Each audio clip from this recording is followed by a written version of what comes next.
ও মুসলমান, আবু জাহাল তো নবীকে ভালোবাসে, আবু লাহাব তো নবীরে ভালোবাসে। যে আবু লাহাব নবীর জন্য গোলামকে আজাদ করে দিছে, নবীর চাচা আবু তালিব নবীরে কতই না ভালোবাসে। নবীজির বিবাহের খুতবা আবু তালিব পড়ছে গো। নবীকে এত ভালোবাসে আবু তালিব, নবীজির বিবাহের খুতবা আবু তালিব পড়েছে, চমৎকার ভাষণ দিয়েছে, রহমাতুল লিল আলামিন সম্পর্কে গুণগান গাইছে আবু তালিব। আম্মা জান খাদিজাতুল কুবরা রাদিয়াল্লাহু তাআলা আনহা বিবাহের মোহরের টাকা আবু তালিব দিয়েছে রে বাবা।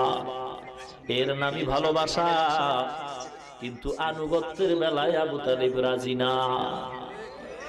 আমার আল্লাহ কয় ভালোবাসলে তো নবীকে পাওয়া যায় না,